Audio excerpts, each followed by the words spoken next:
اعوذ باللہ من الشیطان الرجیم بسم اللہ الرحمن الرحیم ولما جاءت رسلنا لوطا سیء بہم وضاق بہم ذرعا، تو جب آئے ہمارے یہ فرشتادے بھیجے ہوئے، ہمارے یہ پیغامبر، یہ فرشتے لوط کے پاس، سیء بہم کہ وہاں پر یہ بھیجے گئے تھے بہت خوبصورت لڑکوں کی شکل میں، اور ان کے ہاں جو تھا معاملہ آپ کو معلوم ہے کہ جو امرت پرستی ان کے ہاں تھی اور جو سوڈمی تھی، تو یہ لڑکے خوبصورت آ گئے تو اس قوم کے لیے، تو ان کے لیے جشن ہو گیا کہ ہمارے لیے شکار آ گئے ہیں بہت اچھے، لوط کے ہاں بڑے عمدہ شکار پہنچے ہیں، لہذا وہ سب غول کے غول اب آ رہے ہیں، حضرت لوط علیہ السلام کے گھر پر چڑھائی کر رہے ہیں۔ تو جب ہمارے یہ فرشتادہ، ہمارے یہ جو نوجوان لڑکوں کی شکل میں جن کو بھیجا گیا تھا فرشتوں کو، وہ جب پہنچے حضرت لوط کے پاس، سیء بہم، وہ ان کو دیکھ کر بہت غمگین ہوا کہ یہ بڑا میرے لیے، وضاق بہم ذرعا، ان کا دل بڑا تنگ ہوا، وقال ھذا یوم عصیب، اور انہوں نے کہا یہ تو میرے لیے بڑا سختی کا دن آ گیا ہے، میرے پاس اتنی طاقت نہیں ہے کہ میں ان بدبختوں کا مقابلہ کر سکوں، اپنے ان مہمانوں کو ان کی دستبرد سے میں بچا سکوں، اور وہ لوگ جو ہیں جانتے تھے جس قسم کی خبیث ان کی تباہی ہو چکی تھی کہ وہ کسی اپیل اور کسی دلیل سے باز آنے والے نہیں ہیں، تو اس سے ان کے دل کے اندر جو ہے وہ ایک عجیب کیفیت پیدا ہوئی۔ سیء بہم وضاق بہم ذرعا وقال ھذا یوم عصیب وجاءہ قومہ یہرعون الیہ، اور اب آئی اس کی قوم اس کے پاس والہانہ دوڑتی ہوئی، بڑے خوشی سے ناچتے ہوئے آ رہے ہیں کہ آج تو ہمارے لیے جو ہے وہ بہت ہی عمدہ شکار پہنچ گیا ہے۔ وَمِن قَبْلُ كَانُوا يَعْمَلُونَ السَّيِّئَاتِ، اور وہ پہلے ہی سے ان گندے کاموں کے اندر ملوث تھے۔ قَالَ يَا قَوْمِ هَؤُلَاءِ بَنَاتِي هُنَّ أَطْهَرُ لَكُمْ،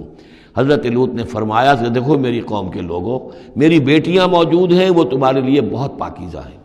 اس کے دو معنی کیے گئے، ایک تو یہ کہ بیٹیوں سے مراد ہے کہ جو تمہاری بیویاں ہیں وہ میری بیٹیوں کے مانند ہیں۔ نبی جو ہوتا ہے وہ گویا کہ قوم کے لیے والد کی جگہ ہے، جیسے کہ قرآن مجید میں وَأَزْوَاجُهُ أُمَّهَاتُهُمْ، حضور کی تمام ازواج جو ہیں وہ پوری امت کے لیے ماؤں کے درجے میں ہیں، تو گویا کہ یہ میری بیٹیاں ہیں، اللہ نے تمہارے لیے ان کو پیدا کیا ہے، تمہارے لیے جوڑا بنایا ہے، وہ پاک جو ہے تمہارے لیے راستہ اپنی شہوت کی کے تقاضے کو پورا کرنے کے لیے صحیح راستہ اس کو چھوڑ کر، اور یہ بھی ہو سکتا ہے کہ انہوں نے اپنی بیٹیوں ہی کو پیش کیا ہو کہ تمہیں اگر کرنا ہی ہے تو نکاح کر لو، میں اپنی بیٹیاں تمہیں نکاح میں دینے کو تیار ہوں، لیکن میرے جو یہ مہمان ہیں ان کے بارے میں مجھے رسوا نہ کرو۔ قال یا قوم هؤلاء بناتی ہن اطہر لکم فاتقوا اللہ ولا تخزون فی ضیفی، تو اللہ کا خوف کرو اور دیکھو مجھے میرے مہمانوں کے معاملے میں رسوا مت کرو۔ الیس منکم رجل رشید، کیا تم میں کوئی ایک آدمی بھی شریف اور کوئی ایک آدمی بھی نیک چلن نہیں رہا؟ یعنی کوئی تو تم میں سے ایسا نکل آتا جو میرا ساتھ دیتا، جو میری ہاں میں ہاں ملاتا، تم میں تو معلوم ہوتا کہ کوئی ایک شخص بھی شریف النفس باقی نہیں رہا۔ قالوا لقد علمت ما لنا فی بناتک من حق، انہوں نے کہا کہ اے لوط تمہیں خوب معلوم ہے تمہاری بیٹیوں پر ہمارا کوئی حق نہیں ہے۔ اس سے معلوم ہوتا ہے وہ دوسری ہی بات ہی زیادہ راجح ہے۔ وَإِنَّكَ لَتَعْلَمُ مَا نُرِيدُ، اور تم خوب جانتے ہو جو ہم چاہتے ہیں، یعنی باتیں مت بناؤ، ہماری توجہ جو ہے ادھر ادھر لے جانے کی کوشش نہ کرو، تم جانتے ہو ہم جو چاہتے ہیں، جس کے لیے ہم حاضر ہوئے ہیں، جس کے لیے ہم پہنچے ہیں۔ قَالَ لَوْ أَنَّ لِي بِكُمْ قُوَّةً، انہوں نے کہا کاش کہ میرے پاس تمہارے مقابلے کے لیے کوئی طاقت ہوتی، او آوی الی رکن شدید، یا وہ کوئی قلعہ ایسا ہوتا جس میں مضبوط میں جا کر پناہ لے لیتا اور تم سے اپنے آپ کو اور اپنے مہمانوں کو بچا لیتا۔ یہاں ہے اصل میں حضور صلی اللہ علیہ وسلم کی ایک حدیث میں الفاظ آئے ہیں، یرحم اللہ لوطا لقد کان یاوی الی رکن شدید، اللہ تعالیٰ رحم فرمائے لوط پر، وہ ایک مضبوط قلعے میں تھے، اللہ تعالیٰ کی حفاظت تو انہیں حاصل تھی، لیکن یہ کہ اس وقت جو صورت بن گئی تھی ان کے لیے، جیسے جب جادوگروں نے جو اپنے انچھر پھینکے تھے اور وہ بھی بن گئے تھے فرعون کے دربار میں، وہ بھی شکل اختیار کر لی تھی انہوں نے سانپوں کی، تو حضرت موسیٰ پر بھی وقتی طور پر خوف طاری ہو گیا تھا۔ تو بربنائے طب بشری خوف کا ہو جانا یہ کوئی نبوت کی عصمت کے منافی نہیں ہے۔ تو یہاں پر بھی اللہ تعالیٰ کی حفاظت تھی، اور جیسا کہ آیا فرشتوں نے پھر ذرا سا ایک ہاتھ ہلایا اور سب کے سب اندھے ہو گئے، وہ اس طرح کا معاملہ تفاصیل تورات میں ہے۔ قال لو ان لی بکم، لیکن جو حسرت کی کیفیت تھی اور جس طرح ضیق میں ان کی جان اس وقت آئی تھی، اس کا تصور کیجئے، کاش کہ میرے پاس تمہارے مقابلے کے لیے طاقت ہوتی، او آوی الی رکن شدید، یا کوئی ایسا ہوتا مضبوط مستحکم قلعہ جس میں جا کر میں پناہ لے لیتا۔ قالوا یا لوط انا رسول ربک، ان فرشتوں نے کہا اے لوط گھبرائیں نہیں، ہم آپ کے رب کے پیغامبر ہیں، بھیجے ہوئے ہیں، لن یصلوا الیک، یہ آپ تک پہنچ ہی نہیں پائیں گے۔ آپ کو کوئی گردن نہیں پہنچا سکیں گے، آپ بالکل اطمینان رکھیں۔ فَأَسْرِ بِأَهْلِكَ بِقِطْعٍ مِّنَ اللَّيْلِ، اور بھی رات کا ایک حصہ جو باقی ہے اس میں آپ اپنے اہل کو لے کر، اپنے گھر والوں کو لے کر نکل جائیے اس بستی سے۔ وَلَا يَلْتَفِتْ مِنْكُمْ أَحَدٌ، اور کوئی بھی آپ میں سے پیچھے نہ دیکھے، پیچھے توجہ نہ کرے، پیچھے کی طرف کوئی خیال نہ آئے کہ ہمارے دوست تھے اور ہمارے یہ تھے اور ہمارے عزیز تھے، إِلَّا امْرَأَتَكَ، اور آپ کی بیوی بھی ساتھ نہیں جائے گی، وہ بھی یہیں رہے گی۔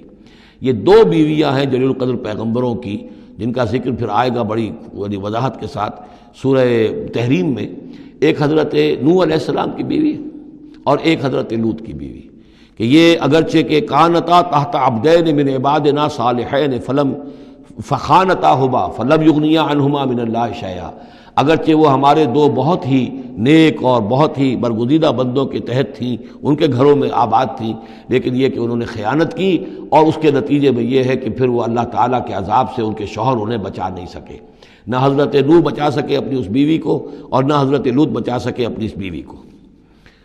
الا امرأتک، سوائے آپ کی بیوی کے، انہ مصیبھا ما اصابہم، اس کے اوپر تو وہی مصیبت آ کر رہنی ہے جو ان سب پر آنی ہے۔ ان موعدہم الصبح، اور دیکھیے ان کے وعدے کا وقت صبح کا ہے، صبح کو وہ عذاب آ جائے گا۔ الیس الصبح بقریب، کیا صبح قریب نہیں ہے؟ یعنی اب جلدی کیجئے، اب آپ فوری طور پر یہاں سے اپنی بچیوں کو لے کر نکل جائیے۔ فلما جاء امرنا جعلنا عالیہا سافلہا، جب ہمارا حکم آ پہنچا ہم نے اس کے اونچے کو نیچا کر دیا، یعنی کسی بستی کو تلپٹ کیا جائے تو چھت نیچے ہو جائے گی اور جو بنیادیں اوپر آ جائیں گی۔ عالیہا سافلہا، الٹ کر رکھ دیا بستیوں کو۔ وامطرنا علیہا حجارۃ من سجیل، اور مزید ان کے اوپر ہم نے بارش برسائی کنکروں کی، پتھروں کی،